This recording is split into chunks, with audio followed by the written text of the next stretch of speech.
ఓం శ్రీ గురుభ్యో నమ. హరి ఓం గం గణపతయే నమ. ఓం దుం దుర్గాయే నమ. హరి ఓం కాత్యాయనాయ విద్మహే కన్యకుమారి ధీమహి తన్నో దుర్గి ప్రచోదయాతు. ఓం అర్ధకాయం మహావీరం చంద్రాదిత్య విమర్ధనం సింహికా గర్భసంభూతం తం రాహుం ప్రణమామ్యహం. ఓం రాహుగ్రహదేవతాయై నమో నమః. మనము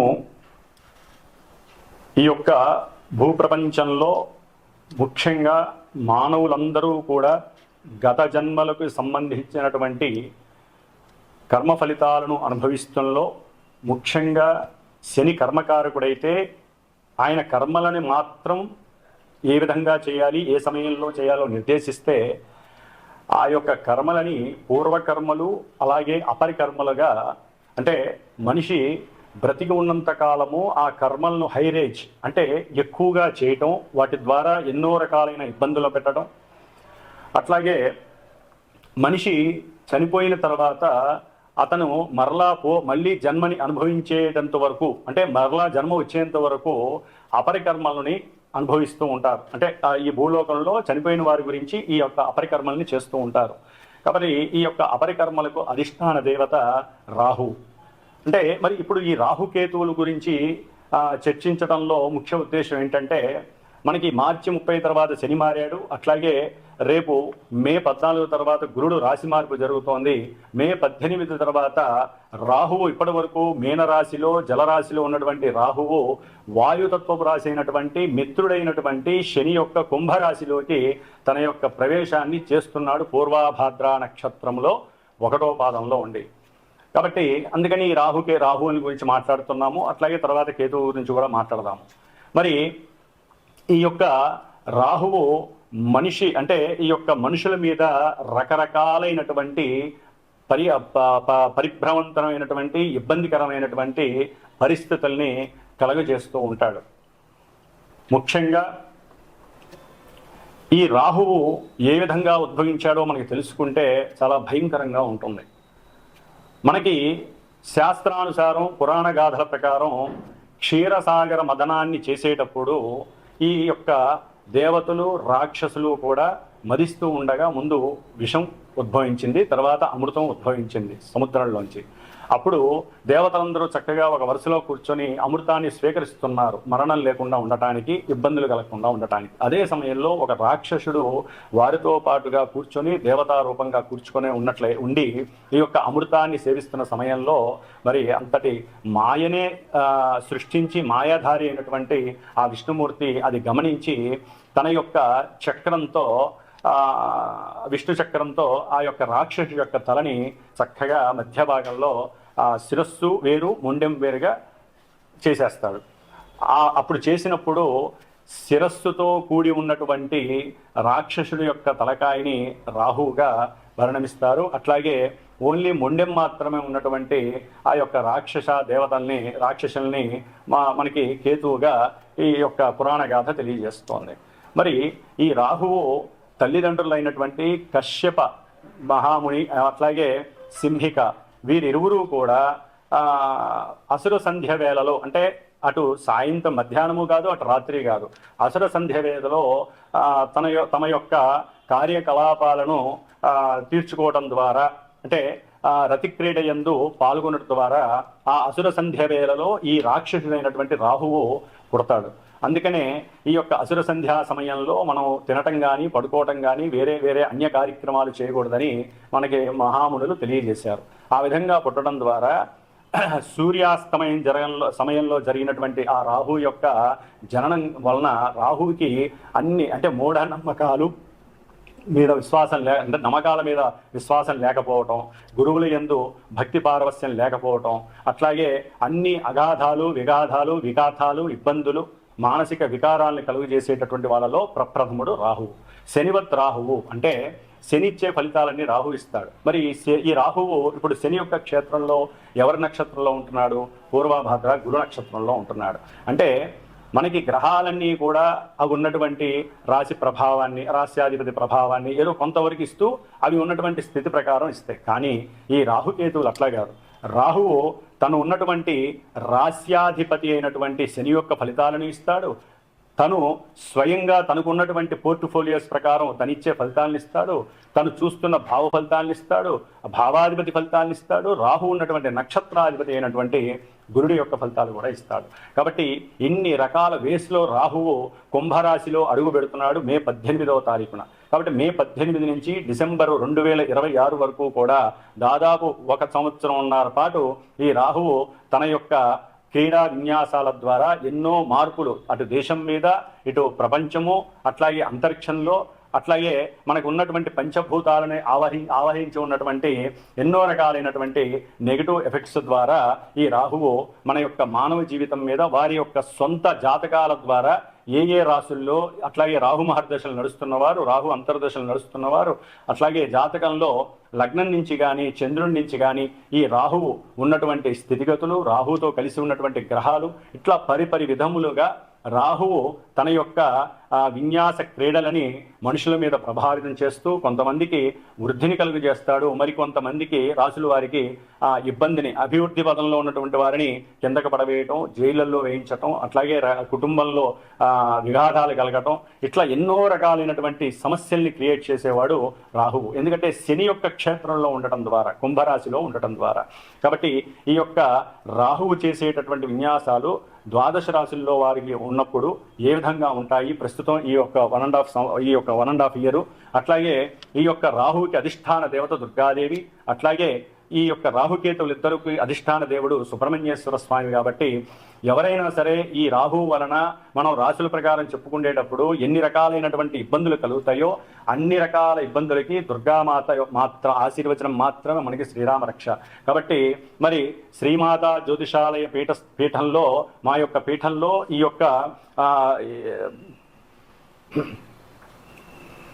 ఓం శ్రీమాత్రే నమః ఈ యొక్క పీఠంలో ఈ యొక్క గ్రహాలకి సంబంధించినటువంటి శాంతులు, జపాలు, హోమాలు, అట్లాగే నిత్య అనుష్ఠాన జప పారాయణలు జరుగుతూ ఉంటాయి. ముఖ్యంగా చండీ సప్తశతి, వనదుర్గ హోమాలు, అట్లాగే ఈ రాహు యొక్క జపశాంతులు కానివ్వండి, దాన ధర్మాదులు కానివ్వండి, వారి యొక్క జన్మ జాతకరీత్యా రాహు వలన కలిగేటటువంటి ఎన్నో ఇబ్బందికరమైనటువంటి పరిస్థితుల్ని ప్రభావితం చేస్తూ ఏ విధంగా ఉంటాయో తెలుసుకొని వారి విధంగా చేసుకోవటం, అట్లాగే పర్సనల్గా కూడా వారు ఈ సంతానం లేనివారు, కుటుంబ అన్యోన్యత లేనటువంటి వారు ఏ విధంగా ఏ పూజలు చేసుకోవటం ద్వారా వారి యొక్క జీవితంలో ఈ రాహు యొక్క ఇబ్బందుల నుంచి తప్పించుకోవడానికి అనుకూలమైనటువంటి పరిస్థితులను కూడా వీరు తెలుసుకొని గనక ఈ సుబ్రహ్మణ్యేశ్వరుని, దుర్గాదేవిని ఏ సమయంలో ఏ రోజుల్లో ఈ యొక్క సూత్రాలు పాటించి ఉపవాస దీక్షలు కనుక చేసుకున్నట్లయితే వారికి అనుకూలమైనటువంటి పరిస్థితులు కలుగుతాయి. కాబట్టి ఈ రాహు యొక్క స్థితిగతులు మేషాది ద్వాదశ రాశుల వారికి ఏ విధంగా ఉంటాయి, ఏ రాశుల వారికి రాహు చేసేటటువంటి శుభాశుభ ఫలితాలు ఏ విధంగా ఉంటాయో మరి ఇప్పుడు మనం తెలుసుకుందాం. మనకున్నటువంటి నవగ్రహాలలో సప్తగ్రహాలు ఒక పక్కన ఉంచగా ఈ రాహుకేతువుల్ని షాడో ప్లానెట్స్ అంటే ఛాయాగ్రహాలు, కాల్పనిక బిందువులు అంటారు. ఇవి ఏ రాశిలో అయితే ఉంటాయో ఆ రాశి యొక్క, ఆ రాశ్యాధిపతి యొక్క, అట్లాగే ఇవి ఏ నక్షత్రంలో ఉంటే ఆ నక్షత్రాధిపతి యొక్క ఏ గ్రహం వీటిని చూస్తుందో ఆ గ్రహం యొక్క ఫలితాలు, అట్లాగే ఈ గ్రహం ఏ రాశుల్ని, ముఖ్యంగా రాహువు 5వ స్థానాన్ని, 9వ స్థానాన్ని, 7వ స్థానాన్ని చూస్తూ ఉంటాడు. అంటే ఇప్పుడు కుంభరాశిలోకి వస్తున్నటువంటి రాహువు తన యొక్క అపసవ్య, అంటే వీళ్ళు అపసవ్య దృష్టిని కలిగి ఉంటారు. మిగతా గ్రహాలు వక్రించినప్పుడు మాత్రం కొంచెం వెనక భావాన్ని ఇస్తారు, కానీ వీరు ఎప్పుడూ కూడా అంతరిక్షంలో అపసవ్య దశలో తిరుగుతూ ఉంటారు. కాబట్టి ఈ కుంభరాశిలో మారేటటువంటి మే 18న మారుతున్నటువంటి రాహువు మరి కుంభరాశి యొక్క ఫలితాలని అక్కడ ఉండి తన యొక్క దృష్టి తులారాశి మీద, 5వ రాశి మీద, సప్తమ దృష్టి సింహరాశి మీద, నవమ దృష్టి మిథున రాశి మీద పడుతోంది. కాబట్టి ఈ యొక్క రాశుల్లో ఉన్నటువంటి గ్రహాలు ఈ యొక్క రాశి ఫలితాలు ఇస్తాయి. అట్లాగే ఇప్పుడు మనకి ఈ యొక్క మే 18 నుంచి జూన్ 6 వరకు కుజుడు ఆల్రెడీ మనకి కర్కాటక రాశిలో ఉన్నాడు. కాబట్టి ఈ కుజుడు అష్టమ దృష్టితో రాహువును చూడటం చాలా చాలా అరిష్టకరమైనటువంటి దేశ విపత్తు అనుకోండి, లేదా మానవ జీవితాల్లో వారు పుట్టినప్పుడు కానివ్వండి, ఇప్పుడు గోచార రీత్యా కర్కాటక రాశి ఇంకా కొన్ని రాశుల వారికి కానివ్వండి ఈ యొక్క కుజ దృష్టి రాహు మీద పడడం ద్వారా ఎన్నో రకాలైనటువంటి విపత్తులు, ప్రమాదాలు, అట్లాగే రకరకాలైనటువంటి ఇబ్బందులు కలగడానికి ఎక్కువ ఆస్కారాలు ఉన్నాయి. దీన్ని సర్పదోషం అంటారు. రాహుకేతువులకి సర్పదోషానికి చాలా చాలా సంబంధం ఉంది. అట్లాగే మనకి 2 రకాల పద్ధతులు ఉంటాయి. రాహువు వామాచార పద్ధతికి అధిపతి అయితే కేతువు మనకి దక్షిణాచార పద్ధతికి అధిపతి అవుతాడు. అంటే చాలామంది ఈ యొక్క వామాచార పద్ధతిని ఈ మధ్య కాలంలో దాన్ని మనకి సాత్వికమైన వామాచార పద్ధతులు కూడా ఉన్నాయి, కానీ వాటిల్ని రజోగుణ తమోగుణ పద్ధతి ద్వారా రకరకాల విన్యాసాలను చేస్తూ ఆర్థికంగా ధనాన్ని సంపాదించుకోవడానికి చేసేటటువంటి పనులలో ఈ రాహుని ఎక్కువగా ఉపయోగిస్తున్నారు. కాబట్టి సాధ్యమైనంత వరకు రాహువు సాత్వికంగా మనకి ఉన్నటువంటి మన ఋషులు ఇచ్చినటువంటి ఎన్నో దుర్గా సూక్తాలు ఉన్నాయి, చండీ సప్తసతి ఉంది, అట్లాగే దశమహావిద్యల్లో వాటిని సాత్వికంగా ఉపయోగించుకునే పద్ధతులు ఎన్నో ఉన్నాయి, ప్రదక్షిణ క్రమాలు ఉన్నాయి, దైవారాధనలు ఉన్నాయి, ముఖ్యంగా సుబ్రహ్మణ్యేశ్వర స్వామికి సంబంధించిన ఎన్నో ఆరాధనలు ఉన్నాయి. వీటన్నిటిని చేసుకోవడం ద్వారా ఎవరికైతే రాహుకేతువులు దోషాలు ఉన్నాయో, సర్పదోషాలు, ముఖ్యంగా మనకి పితృదోషము, గురుదోషము, పత్ని దోషము, సర్పదోషము, ఇట్లా ఎన్నో రకాల దోషాలు మనల్ని పట్టి పీడిస్తూ ఉంటాయి. అంటే మన తాత ముత్తాతలు చేసుకున్నటువంటి పాపకర్మలు, పూర్వజన్మల్లో మనం చేసుకున్నటువంటి ఎన్నో కర్మలన్నీ కూడా ఈ రాహుకేతువుల ద్వారా ఇప్పుడు ప్రజెంట్లో మనల్ని అనుభవింపజేసేటటువంటి పరిస్థితిని ఈ యొక్క సర్పదోషాలు ఎన్నో రకాలుగా ఇబ్బందులు ఎదగనివ్వు. వీటిల్లో ముఖ్యంగా కాలసర్ప దోషము అంటే జన్మలగ్నంలో రాహు ఉండి సప్తమంలో కేతు ఉంటే, ఈ రెండింటి మధ్య గనక గ్రహాలు ఉన్నట్లయితే సభ్యదశలో ఉంటే, అంటే రాహు నుంచి అపసభ్య దశలో కేతు వరకు గ్రహాలు ఉంటే జన్మజాతకంలో దాన్ని కాలసర్ప యోగ దోషము అంటారు. ఇది మహా డేంజర్ అని చెప్పి అనుకోవచ్చు. అంటే డేంజర్ అంటే భయపడాల్సిన అవసరం ఏం లేదండి. అనుకున్న కార్యక్రమాలు ముందుకు వెళ్ళనివ్వవు. అట్లాగే ప్రతి విషయంలో వారికి చిరాకు, పరాకు, ఇబ్బందులు, ఒక రకమైనటువంటి నిర్జీవమైనటువంటి స్థితి ఈ యొక్క కాలసర్ప యోగ దోషం కలిగినటువంటి ఉంటుంది. కాబట్టి వీరికి కూడా ఎన్నో ప్రత్యామ్నాయ పద్ధతులు ఉన్నాయి. అలాంటివి మాలాంటి గురువుల్ని సంప్రదించడం ద్వారా మీకు చక్కటి ఆ యొక్క ఫలితాలు కనిపించేటటువంటి ఎన్నో ప్రయోజనకరమైనటువంటి పూజలు, దానాలు, హోమాలు, ఇలాంటివన్నీ కూడా ఎన్నో పూజలు ఉంటాయి. కాబట్టి ఇవన్నీ కూడా ముఖ్యంగా కేతువు దక్షిణాచార పద్ధతి, ఈయనకి మడి అంటూ, అట్లాగే ఆచారాలు, సాంప్రదాయాలు, గురువులపైన మన్నన, ఇలాంటివన్నీ కూడా కేతువు చక్కగా మనకి అవకాశం ఇస్తూ ఉంటాడు. కాబట్టి కేతువు గురించి తర్వాత మాట్లాడుకుందాం. ఇప్పుడు మనం మాట్లాడుకునేటటువంటి ద్వాదశ రాశుల్లో ఈ రాహువు కుంభరాశిలో ఉన్నప్పుడు మేషం నుంచి మిగతా రాశుల వారికి ఏ విధమైనటువంటి ఫలితాలని ఈ రాహువు కలుగజేస్తాడో మనం తెలుసుకుందాం. మే 18వ తారీఖు నుండి కర్కాటక రాశి వారు రాహుగ్రహాన్ని నిత్యము కూడా వేడుకోవడం ఒక్కటే శరణ్యం. ఎందుకంటే కర్కాటక రాశి వారికి మే 18 తర్వాత అష్టమ రాశి అయినటువంటి కుంభరాశిలో రాహు యొక్క ప్రవేశం అత్యంత క్లిష్టమైనటువంటి పరిస్థితిగా చెప్పవచ్చు. ఎందుకంటే శని ఇంకా ఆయుష్కారకుడు, అష్టమంలో అష్టమ శని ఉన్నా కొంతవరకు ఆయన కర్మల్ని ఇస్తాడేమో కానీ పూర్తిగా దాన్ని బేస్ చేసుకొని ఇబ్బందులు పెట్టడం. కానీ రాహు అనేటటువంటి వాడు పూర్తిగా ఛాయాగ్రహం. ఇతను అష్టమంలోకి రాగానే సమస్త మృత్యువుని కూడా మన ముందుకు తోసేస్తాడు. అంటే మృత్యు ఎలా ఉంటుందో ఇప్పటి వరకు జస్ట్ ఒక ఐడియా మాత్రమే మనకు ఉంటుంది, కానీ మృత్యువుని అనుభవించి బయటపడతామా లేదా అనేది మనం చేసుకునే పూజల్ని బట్టి ఉంటుంది. అందుకని అర్ధకాయం మహావీరం చంద్రాదిత్య విమర్దనం సింహికా గర్భ సంభూతం తం రాహుం ప్రణమామ్యహం. నాయనా తండ్రి, నీవే మమ్మల్ని రక్షించాలి, అష్టమంలో ఉన్నటువంటి నీ వలన మేము పడేటటువంటి సమస్త ప్రమాదాల నుంచి బయటపడే నాయన అని కర్కాటక రాశి వారు వేడుకోవాలి.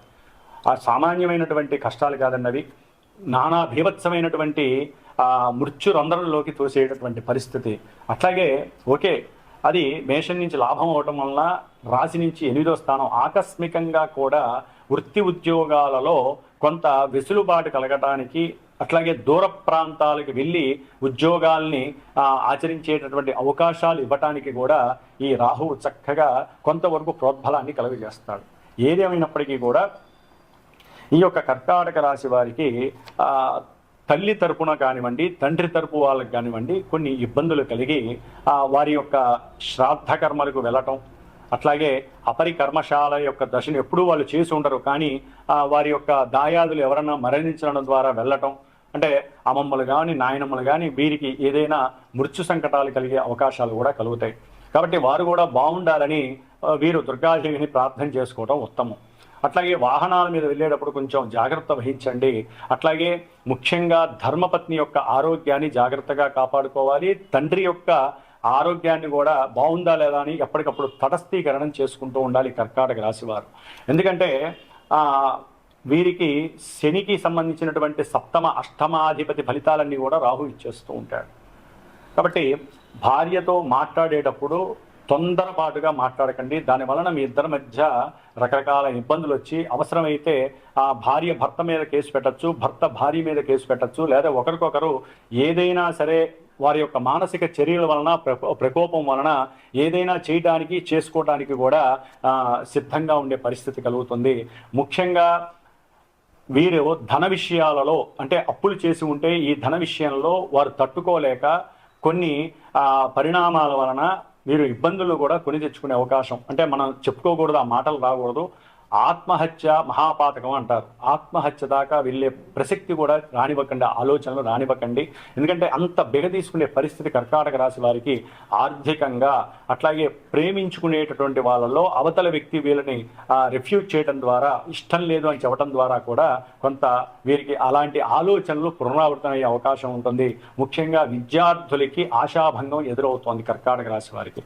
రాహు యొక్క దృష్టి 8లో ఉండి 4 మీద పడేసరికి మీరు చేసే ప్రయాణాల యందు కానీ, మాతృసఖ్యం తగ్గడం కానీ, లేకపోతే భార్యాభర్తల మధ్య ఉన్న సమస్యలు ఇంకొంచెం ఉద్భవించి ఆర్థికంగా నష్టపోవడం కానీ, ఒకరికొకరు కొట్టుకోవడం కానీ, అట్లా మనం నెగిటివ్ చెప్పుకోకూడదు కాబట్టి చెప్పట్లేదు.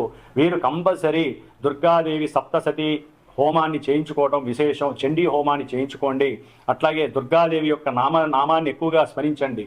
ఓం దుమ్ దుర్గాయి నమః అనే నామాన్ని ఎక్కువగా లోపల స్మరణం చేస్తూ ఉండండి.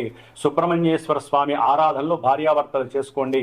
అవసరమైతే సర్పసూక్త జపాన్ని ఒక 120 సార్లు చేయించుకున్న జపతీర్థం ప్రోక్షణ చేసి స్వీకరించండి. కాబట్టి ఇలాంటివన్నీ చేయడానికి మాలాంటి వాళ్ళం ఎంతోమంది వేద విద్యలు నేర్చుకుని ఉన్నాం కాబట్టి సంప్రదించండి. మనకి ఏదైతే సమస్యలు కలుగుతాయో ఆ సమస్యలు కలిగినప్పుడే ఇలాంటివి చేసుకోవడం ద్వారా కర్మ మనకి ఎదురుకుండా వచ్చినప్పుడు వాటిని ఎదుర్కొనే శక్తి సామర్థ్యము మనలో పెరగడానికి ఈ దైవ ధ్యానం అనేటటువంటి చాలా ముఖ్యము. ముఖ్యంగా రాహువు వామాచార పద్ధతులు కాబట్టి వామాచారం వైపు వెళ్ళకండి. వామాచారం అంటే అది కొంచెం ఇబ్బందికరమైనటువంటి పరిస్థితి. కానీ వామాచార అధిష్టాన దేవతలు మనకి దశమహావిద్యలు అయినటువంటి ఆ అమ్మవార్ల దగ్గరికి వెళ్ళి దర్శనపూర్వకంగా చేసుకోండి. దుర్గాదేవి దేవాలయాలు ఎక్కువగా దర్శనం చేసుకోండి. అట్లాగే మినప వడలు ప్రతి శనివారము కూడా రాహుకాల సమయంలో ఉదయం పూట అమ్మవారికి నైవేద్యంగా పెట్టడం, ఆ కాలభైరవుడికి అవి దండగా వేయటం ద్వారా మృత్యు దోషాలు, మృత్యు సంకటాలు, ప్రమాదాల నుంచి నివృత్తి చేయించుకోవడానికి కర్కాటక రాశికి ఎక్కువ అవకాశాలు ఉన్నాయి. కాబట్టి కాలభైరవాష్టకాన్ని ఎక్కువగా వినండి. దుర్గాదేవి యొక్క నామస్మరణ ఎక్కువగా చేయండి. వచ్చేటటువంటి ప్రమాదాలని, ఇబ్బందుల నుంచి తప్పించుకోవడానికి ప్రయత్నం చేయండి. ఓం దుమ్ దుర్గాయే నమః. మే 18వ తారీఖున రాహువు కుంభరాశిలో సంచారం జరిగేటప్పుడు ముఖ్యంగా కొన్ని రాశుల వారికి దుర్గాదేవి మరియు సుబ్రహ్మణ్యేశ్వర స్వామి అనుగ్రహం కలగటానికి ఏమేం చేసుకోవాలో తెలియజేసుకునే ప్రక్రియలో ముఖ్యంగా అవి ఏమేమి రాశులంటే మీనరాశి, వృషభ రాశి, మిథున రాశి, ముఖ్యంగా కర్కాటక రాశి, సింహరాశి, అట్లాగే తులారాశి, వృశ్చిక రాశి, మకర రాశి, కుంభరాశి. ఇన్ని రాశుల మీద ఈ యొక్క రాహుగ్రహ ప్రభావం చాలా అత్యధికంగా ఉంటుంది.